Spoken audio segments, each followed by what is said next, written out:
आमची अशी इच्छा आहे की भारतीय जनता पार्टीच्या पारड्यामध्ये कोणत्याही परिस्थितीमध्ये कोकणची जागा, कोकणचा हा आमदार हा भारतीय जनता पार्टीचाच असावा. भारतीय जनता पार्टीचा एकही आमदार नाही आणि त्याच्यामुळे ही जी आत्ताची स्थानिक स्वराज्य संस्थांमधून निवडून येणारी विधान परिषदेची जी जागा आहे त्याच्यासाठी या रत्नागिरी जिल्ह्यातलाच भारतीय जनता पार्टीच्या कोणत्याही कार्यकर्त्याला, भारतीय जनता पार्टीच्या नेत्यांनी कोणत्याही गुन्ह्यात भारतीय जनता पार्टीलाच आणि रत्नागिरी जिल्ह्यातल्या कार्यकर्त्याला आम्ही मैत्रीचा एक हात पुढे दिलेला आहे.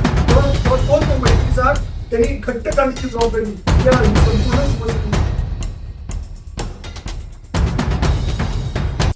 नमस्कार.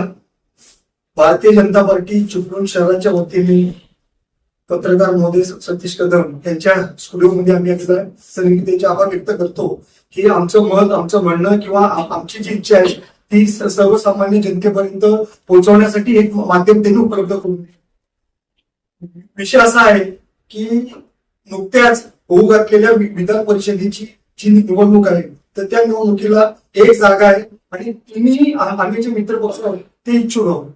तर आमची अशी इच्छा आहे की भारतीय जनता पार्टीच्या पारड्यामध्ये ही कोकणची सीट पडावी आणि ही सीट जर आम्हाला मिळाली तर पक्षाकडून जो उमेदवार होईल तो उमेदवार निवडून आणण्यासाठी आम्ही सर्वतोपरी प्रयत्न करू. आणि याच्यासाठी आम्ही आमचे प्रदेशाध्यक्ष रवींद्र चव्हाण साहेब असतील, खासदार राणे साहेब असतील किंवा ही सगळी मंडळी किंवा आमदार जाटल साहेब असतील, या सगळ्या मंडळींना आम्ही भेटणार आहोत. आमचे मंत्री नितीन राणे साहेब असतील यांची पण आम्ही भेट घेणार आहोत. परंतु कोणत्याही परिस्थितीमध्ये कोकणची ही जागा, कोकणचा हा आमदार हा भारतीय जनता पार्टीचाच असावा अशी आमची सगळ्यांची मागणी आहे. आणि या संदर्भात पुढचं मत आमचे आदरणीय ज्येष्ठ कार्यकर्ते किंवा चिपळूणचे प्रभारी आदरणीय विजय चितळे व्यक्त करतो. कसं आहे की शिवसेना भाजप युती, महायुती, सन्मान्य राणे साहेबांचं लोकसभेचं इलेक्शन असेल त्या इलेक्शनलाही भारतीय जनता पार्टी जेवढ्या ताकदीनिशी लढली तशाच पद्धतीने विधानसभेच्या निवडणुकीत आदरणीय शेखर सरांच्या इलेक्शनमध्ये भारतीय जनता पार्टीचे कार्यकर्ते संपूर्णपणे रस्त्यावर उतरलेले होते आणि एक चांगली एकजूट दाखवून ही सीट आम्ही त्यावेळी निवडून आणली. नगरपालिकेच्या निवडणुकीत शिवसेना भाजप युती म्हणून आम्ही एकत्र आलो तर युती धर्म पाळताना काही वेळेला काही देणं घेणं हे होत असतं. अशा वेळी भारतीय जनता पार्टीचा पूर्वी ते नगराध्यक्ष होता आणि त्यामुळे भारतीय जनता पार्टीचाच दावा इथल्या नगराध्यक्ष पदासाठीही होता. परंतु युतीची समीकरणं जुळवण्यासाठी त्यावेळी नगराध्यक्षाचा उमेदवारी ही शिवसेनेला भारतीय जनता पार्टीने दिली. प्रत्येक वेळी भारतीय जनता पार्टीने महायुतीच्या प्रत्येक इलेक्शनमध्ये कोणत्याही तिन्ही मित्र पक्षांपैकी कुठल्याही पक्षाचा उमेदवार असला तरी अत्यंत प्रामाणिकपणे काम केलेलं आहे. या सगळ्या परिस्थितीत आज रत्नागिरी जिल्ह्यात भारतीय जनता पार्टीचा एकही आमदार नाही आणि त्याच्यामुळे ही जी आत्ताची स्थानिक स्वराज्य संस्थांमधून निवडून येणारी विधान परिषदेची जी जागा आहे त्याच्यासाठी या रत्नागिरी जिल्ह्यातलाच भारतीय जनता पार्टीच्या कोणत्याही कार्यकर्त्याला भारतीय जनता पार्टीच्या नेत्यांनी उमेदवारी द्यावी आणि त्याला निवडून आणण्यासाठी भरपूर प्रयत्न करायची आमची सर्वांची तयारी. हे सगळं होत असताना आदरणीय आमदार प्रमोदजी जाटल साहेब यांनी रत्नागिरी जिल्ह्याचं पालकत्व घेतलेलं आहे तर त्यांचं बळ कुठेतरी वाढावं आणि रत्नागिरी जिल्ह्यामध्ये भारतीय जनता पार्टी ही अधिक मजबूत व्हावी म्हणून आम्ही चिपळूणच्या नगरसेवकांची ही मागणी आहे आणि पक्ष आणि महायुती या आमच्या मागणीचा नक्की विचार करेल असा विश्वास आम्हाला वाटतो. मला एक विचारायचं आहे या संदर्भात, तुम्ही आता जे प्रभारी आहेत प्रमोद जठार आमदार त्यांच्या संदर्भात चर्चा करणार आहात, म्हणजे चर्चा करणार आहात का? हो, चर्चा करायला नेत्यांना भेटायला आम्ही मुंबईतही जाणार. प्रमोद जठारांच्या कानावरतीही हा विषय आम्ही घातलेला आहे. आता याच्या पुढची जी प्रक्रिया आहे आदरणीय मंत्री नितेश साहेब राणे असतील, आदरणीय दादा नारायणराव राणे साहेब असतील, या सर्वांच्या माध्यमातून आम्ही यासाठी पाठपुरावा करणार की ही सीट कोणत्याही परिस्थितीत भारतीय जनता पार्टीलाच आणि रत्नागिरी जिल्ह्यातल्या कार्यकर्त्याला कोणाला मिळाली याची प्रामाणिक. मूलभूत जो प्रश्न विचारला जाईल कारण युती आहे तुमची, तुम्ही मत मांडलं किंवा तुम्ही भूमिका मांडलं आणि पक्षवाढीचा कोणालाही हक्क असतो त्याप्रमाणे तुमचं हे असेल.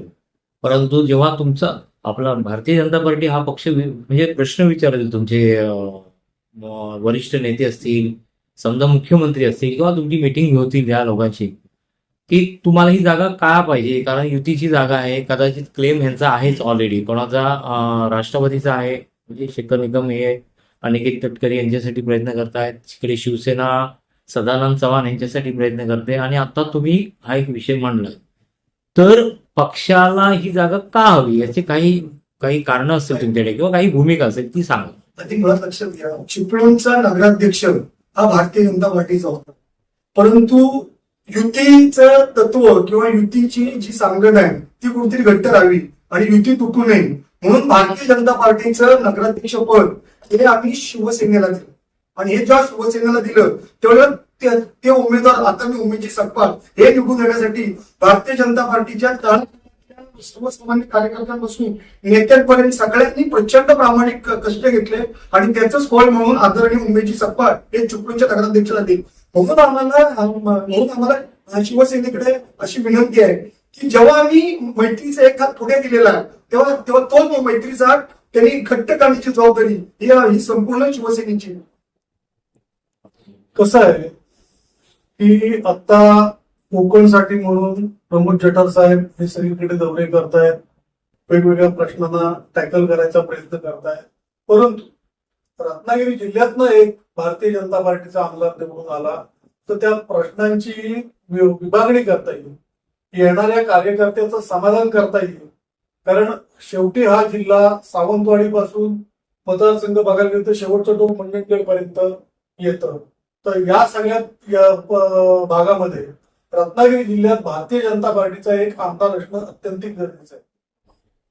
तुम्ही आता सर्व जी भूमिका मांडली किंवा जो तुमचं उद्दिष्ट सगळं हे समोर ठेवलेलं आहे निवडणुकीच्या दरम्यान आहे, तर यातून असं दिसतंय की तुम्हाला ही सीट थोडक्यात हवी आहे, इन शॉर्ट मध्ये म्हणजे थोडक्यात सांगायचं म्हणले तर त्याचा कारणं सांगली आहेत, कारणी मीमांसा पण केलेली आहेत. पण आता या सर्वाचा सारांश काय, तुम्ही काय पद्धतीने आवाहन करणार आहेत?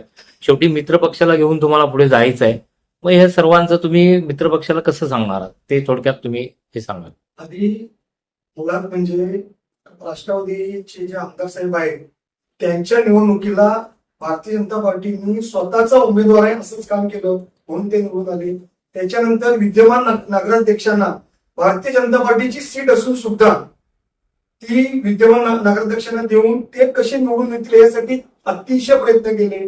मग ज्यावेळेला दोन्ही इलेक्शनला जेव्हा आम्हाला द्यायची वेळ आली तेव्हा आम्ही प्रचंड ताकदीने दोन्ही पक्षाला दिले आणि त्यांना मित्र पक्ष म्हणून जेवढी मदत करायची होती तेवढे उत्तम मदत केले.